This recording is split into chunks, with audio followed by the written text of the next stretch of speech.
Good evening, ladies and gentlemen. Welcome to a game of Jeopardy. Today we are featuring our favorite book by David Robertson, Theory of Crows. Are you ready for a night filled with fun and comedy? Before we begin, let's go over some rules. First, someone will choose a question. If they can provide the correct answer to the question, they will receive points ranging from 100 to 400. The individual with the most points wins. Also, the winner will receive a particular prize. Now, without further ado, let's introduce our lovely guests, Matthew and Moshom. Good afternoon. Okay, to all our players, today's theme is how does intergenerational trauma affect relationships with others, the self, and the land? Pick your first question.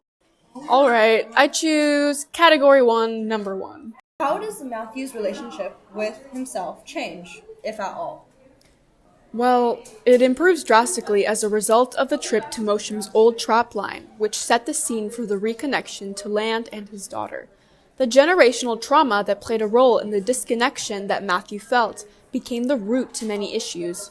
For instance, his struggle with substance abuse can be linked to the alcoholism that his father spiraled into for a long time before he found his way back to his indigenous culture and identity through the trip with his daughter. As well, the void that Matthew could not fill to reach his family and his culture metaphorically filled itself after Matthew was able to reconnect with his indigenous identity. Good insight, Moshom. Let's move on to our next question.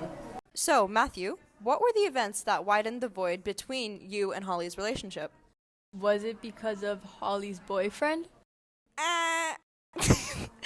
The answer was, what is Matthew being disconnected from his family? Holly described you as someone who is walking around like a zombie. You were also further destroying these bonds when Holly found a suggestive text message on your phone, pointing to unfaithfulness to her mother. And lastly, you tried to parent Holly after being absent for years. A fragile mindset is shown whenever Matthew is concerned. His feelings of disconnection and hollowness stem from issues regarding his identity, or moreover, the lack of it.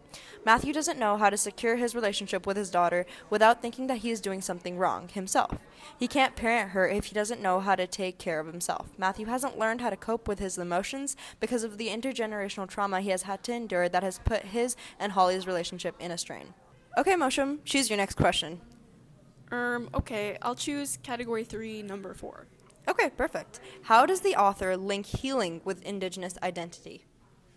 Well, I think the answer is, what is indigenous ways of healing? Western ways of healing are often yin and yang when compared to indigenous ones. Robertson illuminates this contrast by using the metaphor of Moshom's transformative journey on the Red Road. Specifically, he connects it to a deep commitment to live life in the best way possible.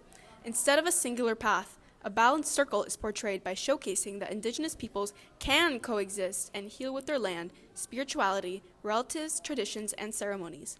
It not only breaks the systemic narrative, but enhances the notion that there isn't only one outcome in the process of healing.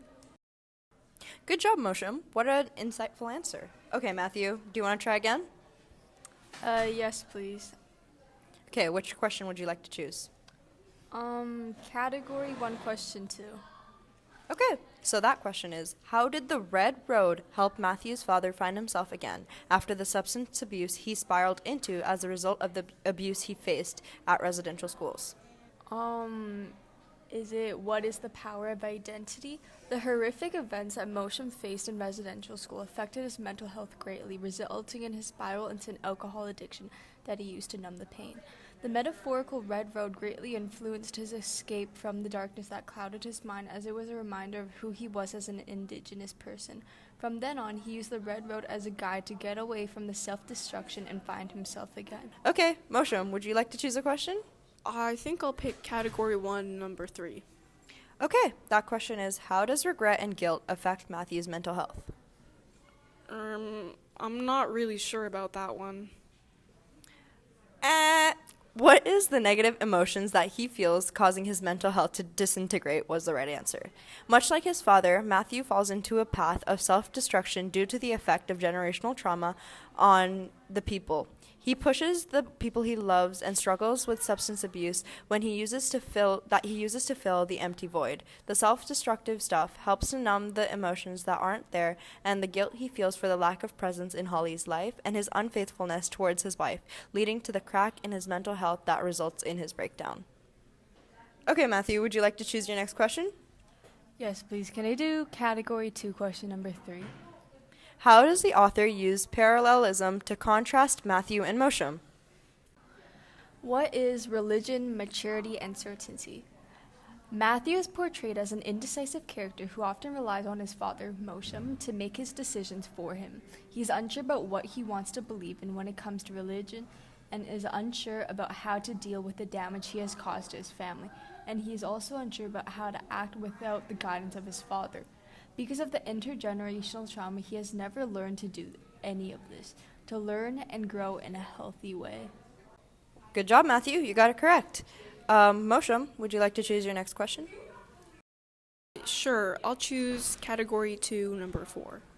Okay. How does Robertson use style to focus on relationships? What is flashbacks and time cuts?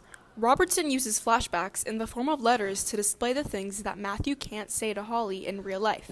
These letters showcase the emotions that Matthew has never learned to convey, and a vessel that Matthew needs to communicate. This once again ties back to the trauma that Matthew endured that caused a disruption in his social learning and development.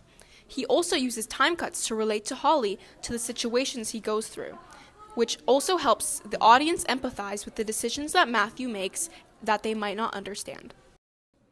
Nice job, Moshom. You got a couple more points. Matthew, it's time to retaliate. Can I do category 3, question number 2? Yep. What effect did the trip to Matthew's father's trapline have on Matthew? What is the significance of tracing back traditions? Matthew's father once epiphanized that stories can heal by tracing back the traditions and aspects of his culture that his family appreciated. Matthew was able to find his way through connecting with the land. He was not only able to relive the stories of his ancestors, but write his own story with his daughter as well. Okay, nice job, Matthew. Now back to you, Moshom. Could I do question 2, category 2? Of course. How can Matthew's relationship with his father be described? Could the relationship be described as loving and caring? Close, but wrong. The correct answer was overly dependent.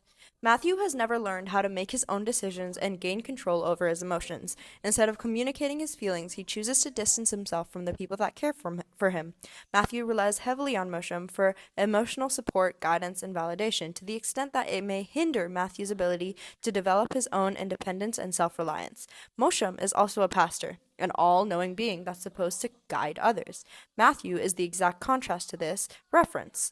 Often curious, he questions morality, religion, and himself through the decisions he makes. Okay, Moshom, choose your next category. I'll choose category 3, question 3. Okay, how does Robertson allude to Holly and Matthew's newfound sense of belonging after reaching the traplines? He uses the symbol of the crow. In Indigenous culture, the sight of a crow symbolizes transformation, bravery, and fate. Robertson especially employs the crow at the end of the book to illustrate the progression of Matthew and Holly's healing journey as they tackle life's fate together. Transformation begins with grief. What is grief if not love persevering? Good job, Moshom.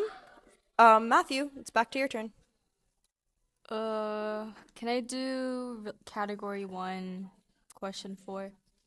How does the author use tone in the passage to convey Matthew's struggle with identity?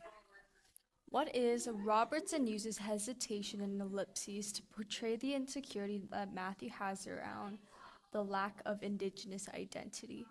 The ellipses that Robertson uses shows us the hesitation and unfamiliarity that Matthew feels around the topic of his identity. It is something that he lacks, and we are shown the struggles Matthew faces over the course of the book, but more so in the chosen passage as he is depending on his father to lead the way instead of traveling the path to find his identity himself. Okay, Matthew, good job. Moshom, there's only one question left. So, what did Matthew's father's experience from the residential schools change his perspective of culture? Did he appreciate it more? What is changed his perspective of not only his culture, but how he uses his culture to navigate the world?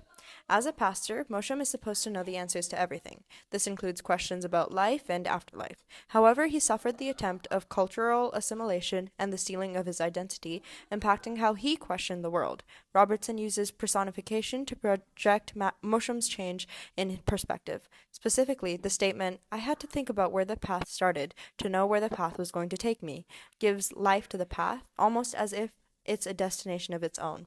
To Moshom, it signifies the importance of recognizing identity to understand the journey of life. And that concludes our game of Jeopardy. Good job, guys, but you ended in a tie, so you both take home a prize. It's a crow. Don't worry, it's not real. But what are the lessons that you will take away from today?